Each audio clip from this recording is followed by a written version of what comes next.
My name is Rebecca Hayes, and I was 42 when my husband used my name to check another woman into a hotel 20 minutes from our house.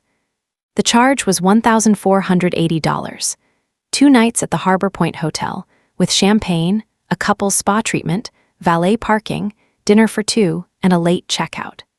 My husband Daniel looked at the credit card statement for less than 3 seconds before folding it in half. "It's a billing mistake," he said. "Harbor Point is 20 minutes away. Why would I pay for a hotel room that close to our own house?" 3 days later, I called the hotel myself. The manager pulled up the account, went quiet, and then asked, "Mrs. Hayes, which of your 2 reservations are you disputing?" I remember staring at the red circle I had drawn around the charge. Daniel had 1 room under his own name. The suite was under mine. The woman who checked into it had signed Rebecca Hayes. She had also shown identification with my name on it. Before I tell you what Daniel did next, welcome back to Hush and Tell Stories. Have you ever discovered that someone you trusted was counting on you not to look too closely? Tell me in the comments. And if stories about quiet strength and hard truth speak to you, subscribe and stay with me. Daniel and I had been married for 17 years. We had 1 daughter, Sophie, who was 16 and already filling our kitchen table with college brochures, scholarship printouts, and color-coded lists of application deadlines. For most of our marriage, Daniel and I had worked well together. Not perfectly, but steadily.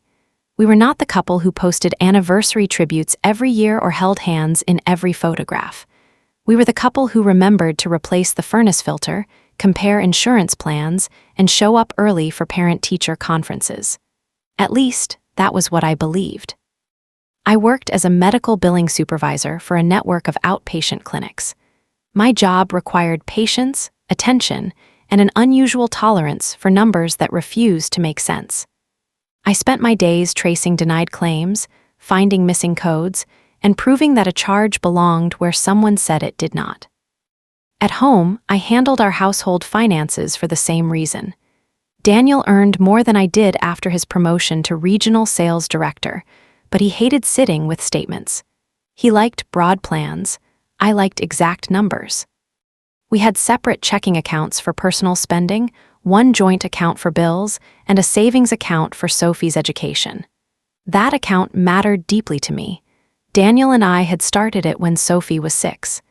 Every month, no matter how tight things felt, we moved money into it.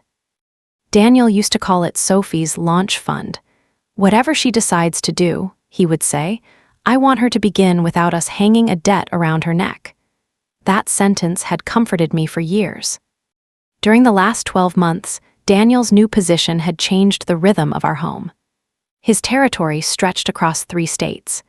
There were sales meetings, client dinners, training weekends, airport delays, and conferences that always seemed to begin before sunrise or end after midnight. At first, I was proud of him. He had spent years telling me that senior leadership underestimated him. When the promotion finally came, he stood in our kitchen holding the offer letter and looked almost young again. "This is what we've been waiting for," he said. "Regional director means I'm finally building something Sophie can inherit instead of just watching us pay bills." I believed him because I wanted his success to mean something for all 3 of us. So I adjusted. When he missed Sophie's winter choir performance, I told her his flight had been delayed, even though he had only said he was stuck with a client.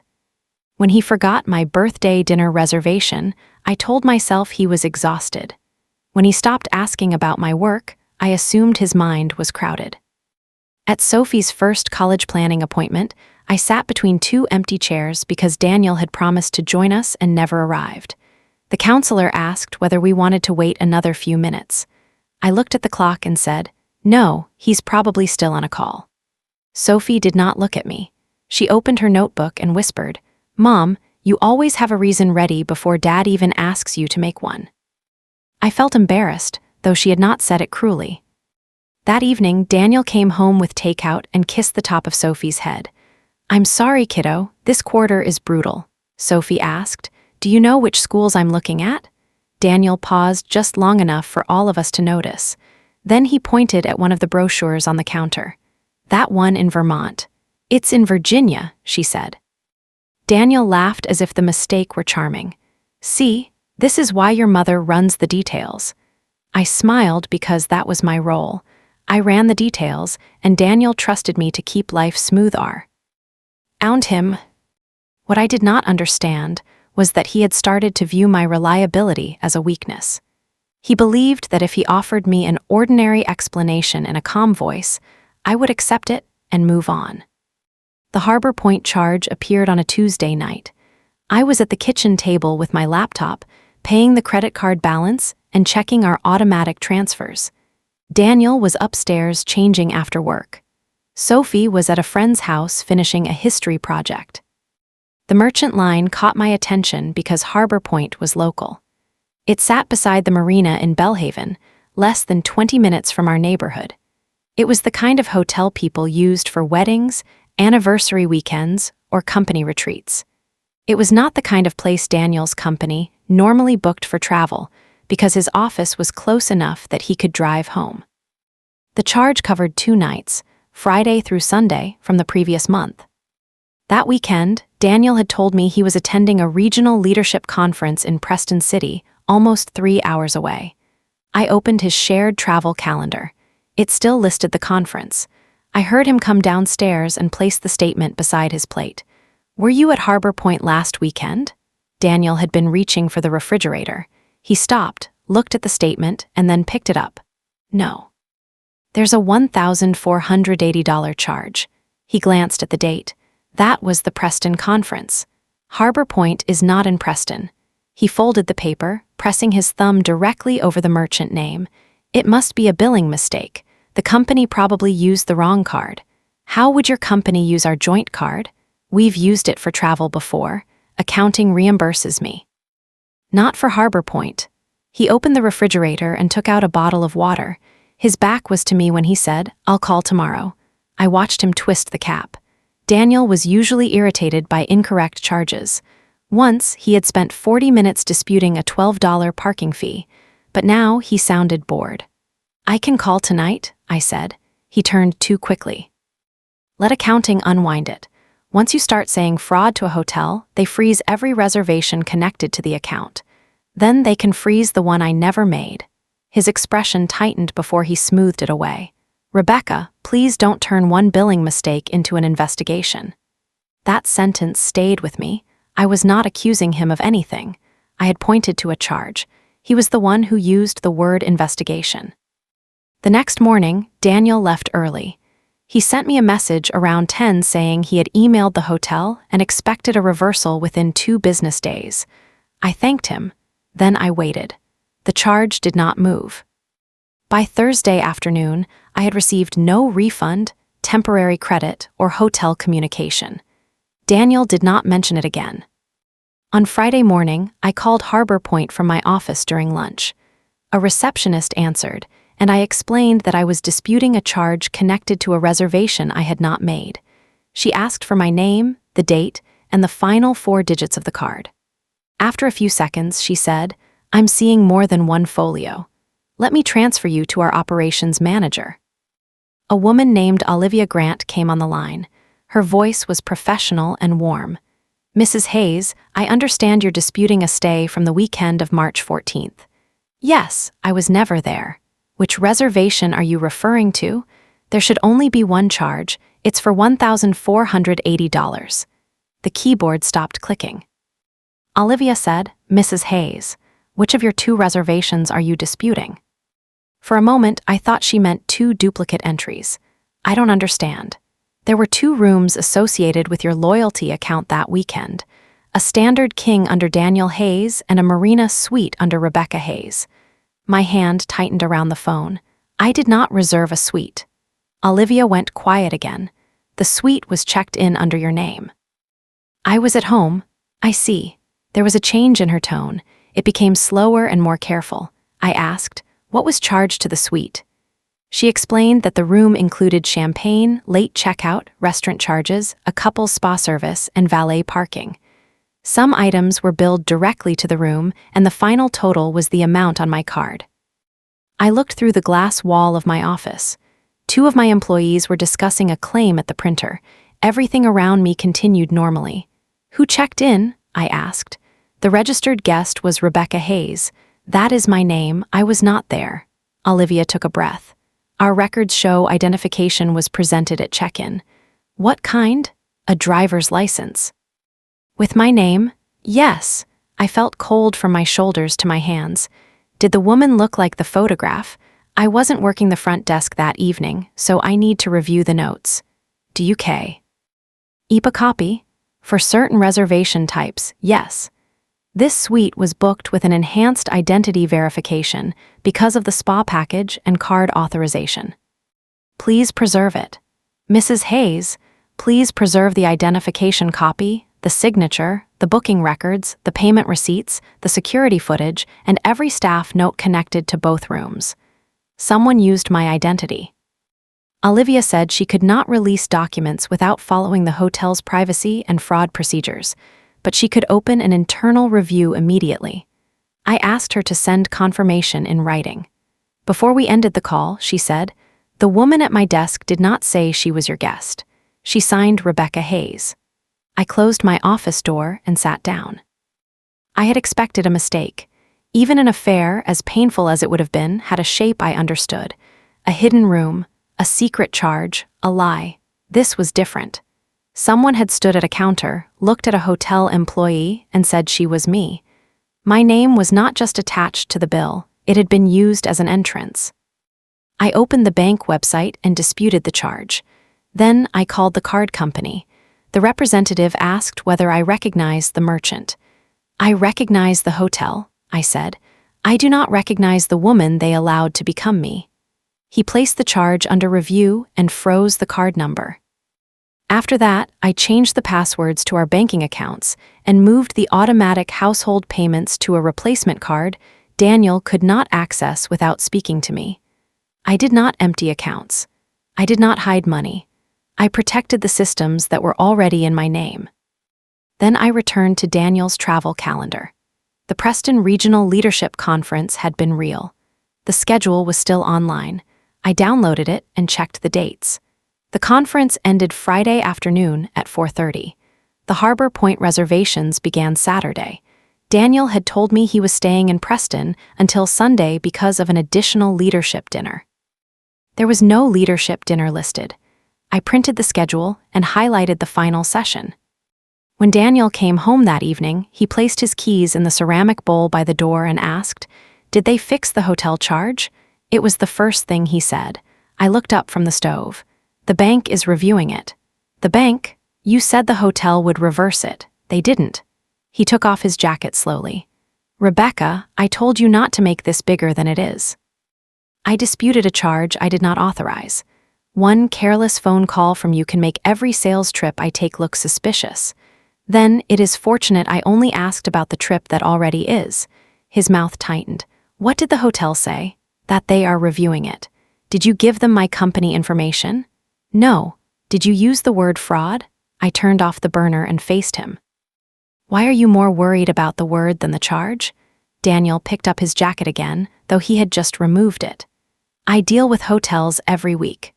Once you trigger an investigation, they lock accounts, delay reimbursements, and report things to corporate contacts. You don't understand the relationships involved." I almost laughed. My entire career involved disputed charges, documentation, and audit trails. But Daniel had always treated the systems I understood as small details compared with his relationships. "I understand that someone used my name," I said. His face changed, only for a second. Then he asked, "What do you mean?" I watched him carefully. "That is what the hotel is reviewing." He looked away first. That weekend, I did not search his phone. I did not follow him. I did not call his colleagues. I began with what belonged to me. I checked the file drawer where we kept insurance documents. My photocopy of my driver's license was still there from an accident claim 2 years earlier. Daniel had handled the online forms because my wrist had been in a brace. I checked our cloud storage. The scan license file was gone. I checked the car insurance portal. The claim attachments had been downloaded 6 months earlier from Daniel's login. Then I looked through the small basket where Daniel dropped travel receipts before I entered reimbursements. There was a restaurant receipt from the Harbor Point dining room, 2 entrees, 2 glasses of wine, 1 chocolate dessert. The card used was his personal card, not the joint one. Under the basket, folded into a hotel laundry bag from a completely different chain, I found a Harbor Point valet stub. The laundry bag had been deliberate. If I saw it in his suitcase, I would assume he had stayed at the other hotel. I put the restaurant receipt and valet stub into a plain envelope and wrote the date across the front. I did not need 10 suspicious objects. I needed the ones that proved a sequence. Daniel reserved the rooms. Daniel arrived. Daniel hid where he had been. On Monday afternoon, Olivia called me from a private inn. "Umber, I have completed a preliminary review," she said. "I need to be careful about what I disclose before our legal department approves the fraud request." "I understand. But I can confirm that Mr. Hayes checked into his room first." My fingers tightened around the pen in my hand. 21 minutes later, a woman checked into the suite under your name. Mr. Hayes accompanied her to the front desk. The room seemed to tilt.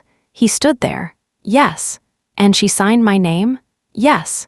"Did he say who she was?" Olivia hesitated. "He identified her as his wife." I closed my eyes. "There was a concern about the identification photograph," Olivia continued. The front desk associate noted that the guest looked significantly different. "What did Daniel say?" Olivia read from the staff note. "He said, 'My wife looks different from the license picture. She's had a difficult year, so please don't make her explain it.'" For several seconds, I could not speak. The previous year had been difficult for me. My mother had died after a short illness. I had lost weight. I had stopped coloring my hair for several months because I could barely remember appointments, much less care about gray roots. Daniel had used the truth of my grief to explain why another woman did not look like me. I said, "He used my pain to explain why another woman did not look like me." Olivia's voice softened. "I'm sorry. Is there footage?" "Yes." "Does it show him?" "Yes." "Please keep it. The preservation request is active. Nothing connected to those reservations will be deleted under our normal retention schedule." That was the first moment I understood that Daniel had not simply cheated and then lied. He had escorted a woman to a desk, handed over my identity, and protected the deception with a story about my grief. When Daniel came home, I was helping Sophie revise an essay at the kitchen table. He stood in the doorway and asked, "Can I talk to you?" Sophie glanced between us. "After we finish," I said. Daniel walked away. Sophie waited until his footsteps reached the stairs. "Is something wrong? I'm dealing with a charge on the card." "Dad's hotel thing?" I looked at her. "How do you know about that?" "He asked if you had called the bank."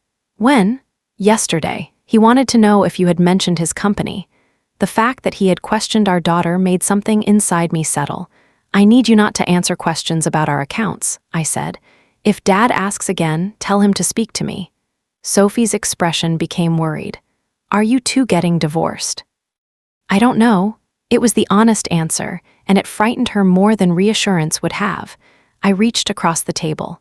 "What I do know is that none of this is your responsibility." She nodded, but her eyes stayed on the staircase. The next morning, I met with a divorce attorney named Elaine Mercer.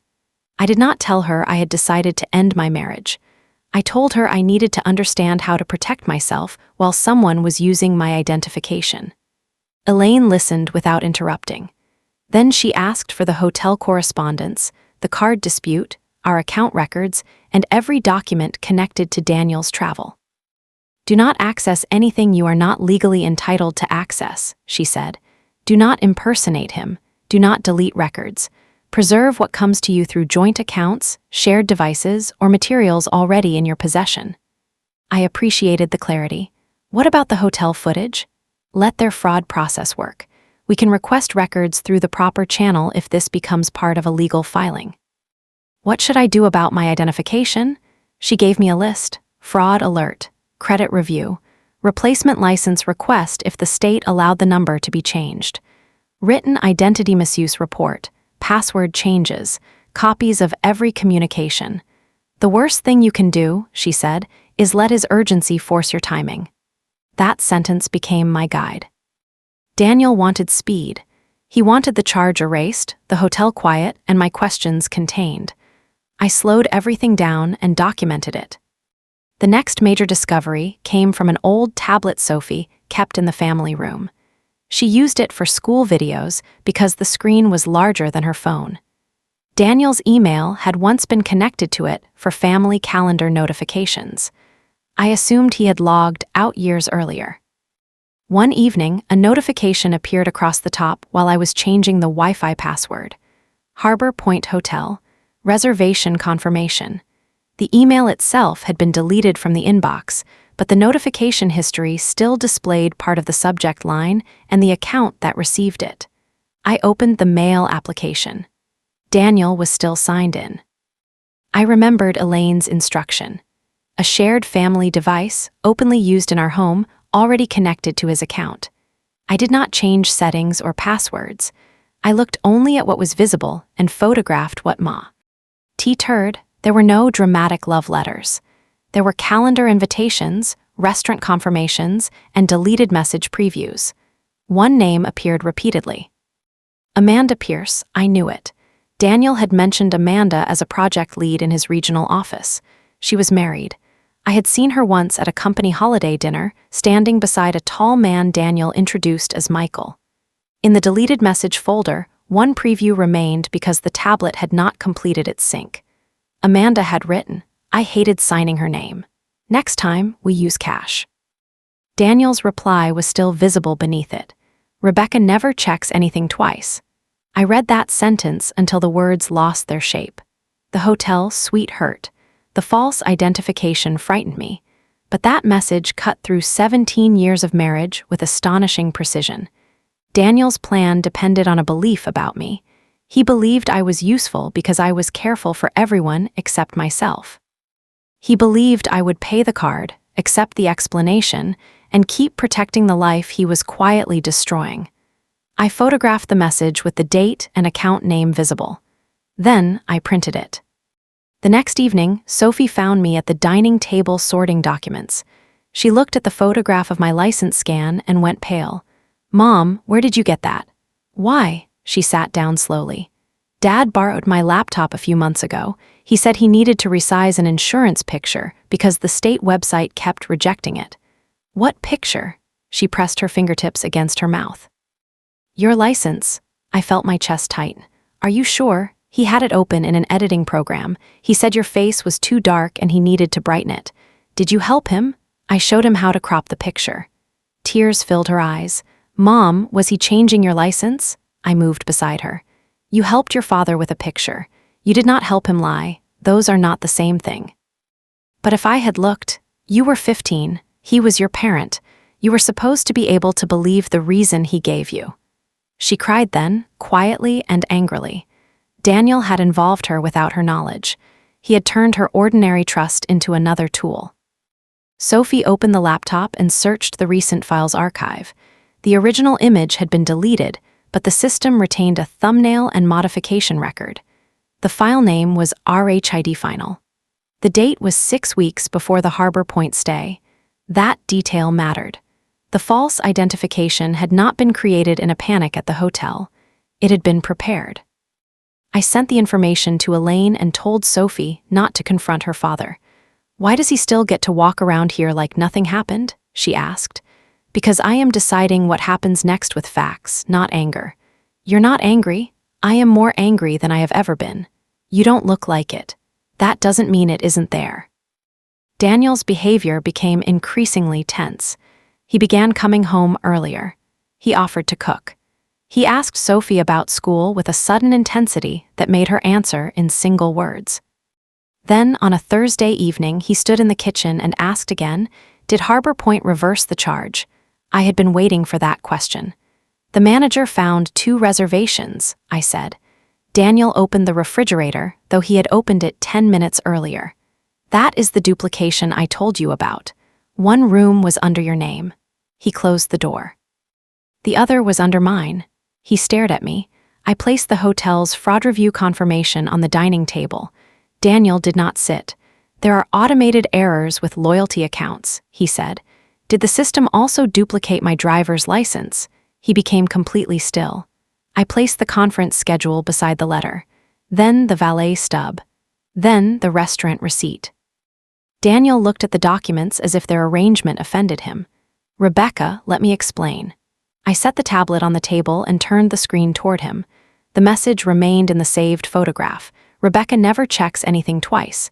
His face changed, not into guilt, into anger. "You went through my private messages." I had expected denial. I had expected tears. I had expected some version of "this is not what it looks like." Instead, Daniel accused me of violating him. "You used my identity to check another woman into a hotel. You had no right to access my email. You gave my private identity to another woman." He pulled out a chair, but did not sit. Amanda had nowhere safe to use her own name. The fact that he said her name so quickly told me he knew the hiding was over. Why? Her husband monitors every charge. Their marriage was already unstable. "So you used mine. It was one reckless weekend." The message says next time. He looked at the tablet, then away. She was panicking. "You prepared the license 6 weeks earlier." Daniel's eyes moved toward the staircase. That was when he understood Soph. I had remembered. "Did you interrogate our daughter?" "No, she recognized what you used."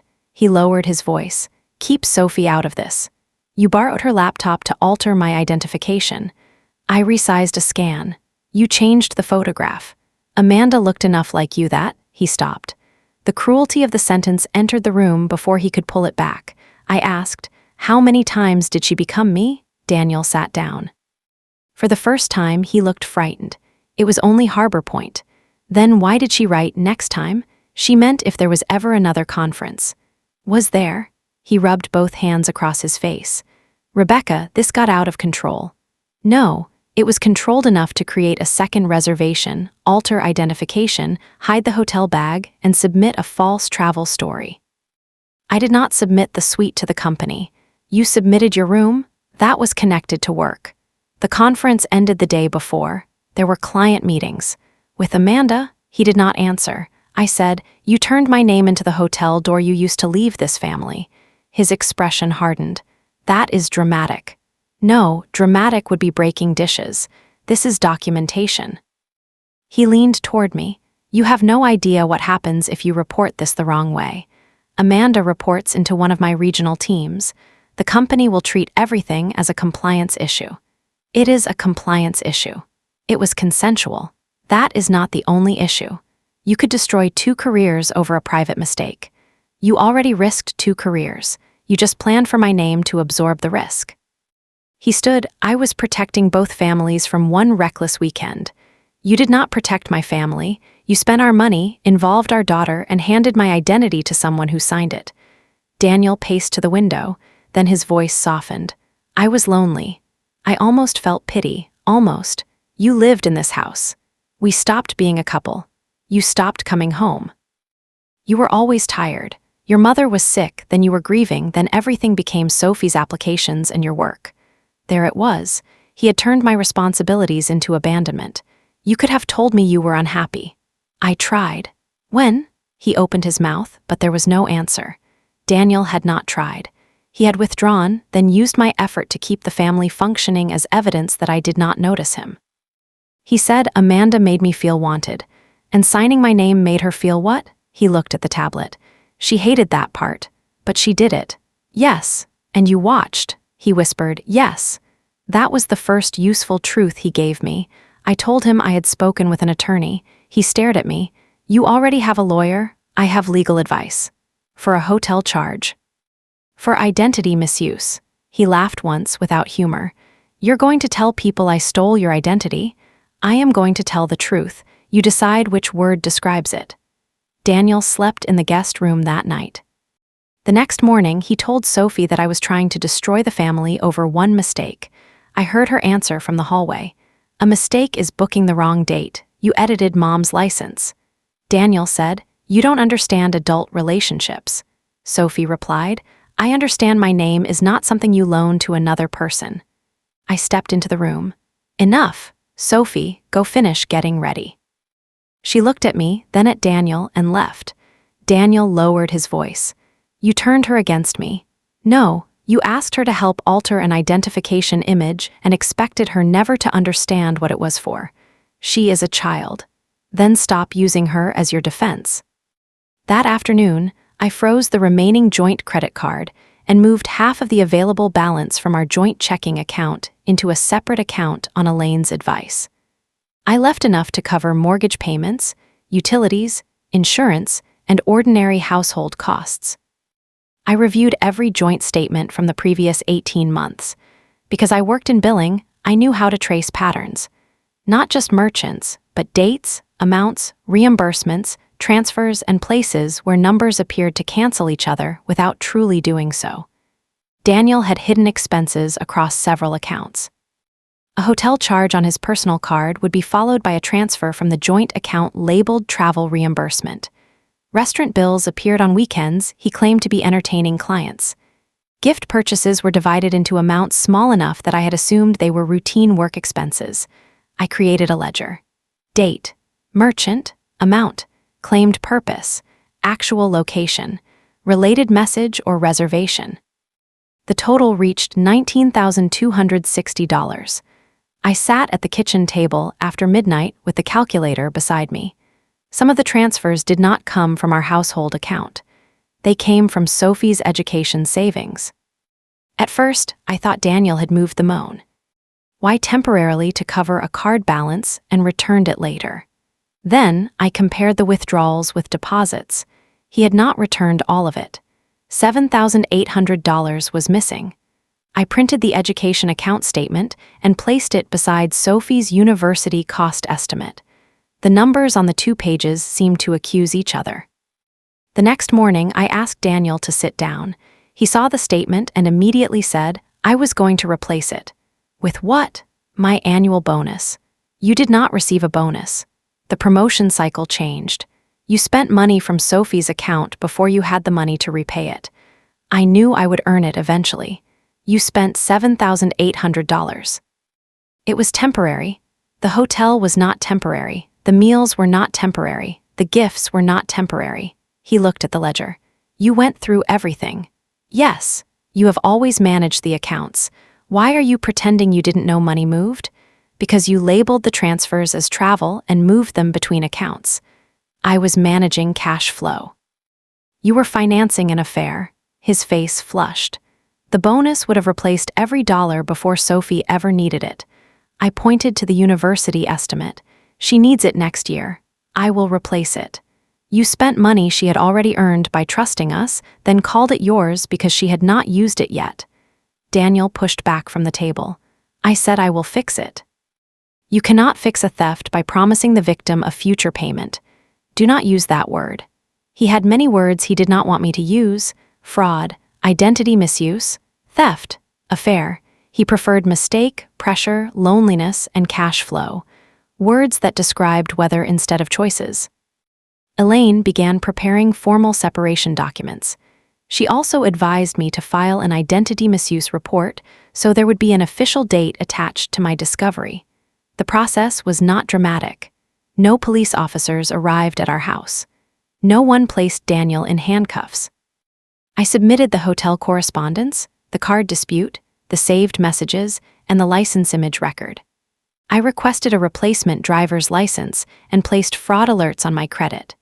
The hotel's legal department contacted Elaine and confirmed it would cooperate with lawful requests. Daniel moved into a furnished apartment 2 weeks later. He told his parents I had thrown him out because of one hotel charge. His mother called me that Sunday. Rebecca, Daniel says you have turned a private marital issue into a criminal accusation. I documented someone using my identification. He says the woman only used it at check-in. That is usually where identification is used. She ignored the answer. Men make stupid choices when they're under pressure. I looked at my replacement license sitting on the counter. Did he use your name or mine? She went quiet. Daniel loves Sophie, she said. Then he can explain why her college money paid for champagne and hotel rooms. He said he borrowed it. He did not ask her.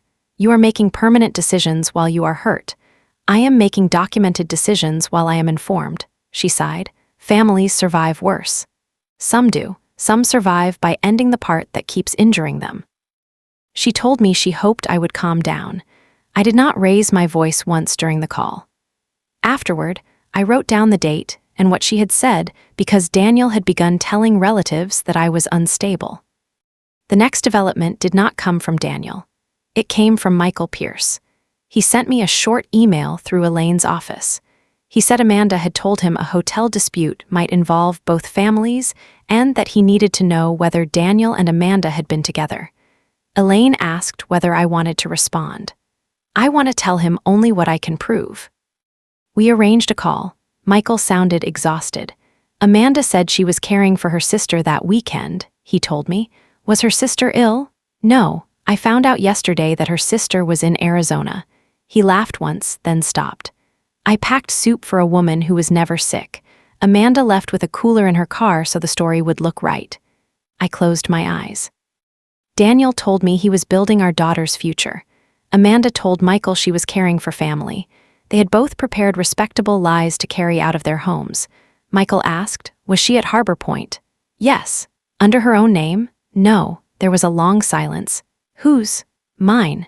He did not speak for several seconds. Then he said, she told me the hotel was accusing her of fraud.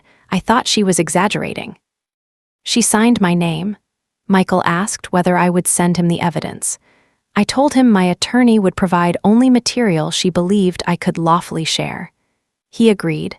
We did not become allies. We did not meet for revenge. We exchanged facts because the same lie had damaged both households. Michael later forwarded a text Amanda had sent during the Harbor Point weekend. Her message said, my sister finally fell asleep. I may stay another night if the fever returns. The timestamp matched the couple's spa appointment. That text became another piece in the ledger. Around the same time, Daniel's company contacted him about his travel expenses. I did not call his employer. The connection emerged through the divorce process and the hotel review. Daniel had claimed his standard room as a business expense tied to the Preston conference. His report listed a client strategy session on Saturday morning. The client named on the report had not attended. Amanda had. Daniel came to the house one evening without warning. He looked thinner. His shirt was wrinkled, and he had stopped wearing the polished confidence that once seemed inseparable from him. The company put me on administrative leave, he said. Sophie was upstairs. I stepped onto the porch and closed the door behind me. What do you want me to do? They are reviewing Harbor Point. That is what reviews do. They have the expense report, and someone sent them the hotel's fraud notice. I did not send it. I know Elaine requested records for the separation. It triggered questions. The questions were already inside the records. He lowered his voice. They want to interview you. I will tell the truth. You could say the identification issue was a misunderstanding. I stared at him. Your receptionist did not alter my license. Your accounting department did not sign my name. There is nothing I can explain that your own records have not already said. Amanda reports into one of my teams. They are making that the focus. Were you involved with a subordinate? Not directly. That is not what I asked. He looked toward the driveway. If I lose this job, it affects the settlement. It affects Sophie. You already used Sophie's money. I am trying to replace it with the income from the job you risked. He stepped closer. Help me contain this and I can repair the damage. If the hotel manager had never called me back, would you have stopped? Daniel opened his mouth.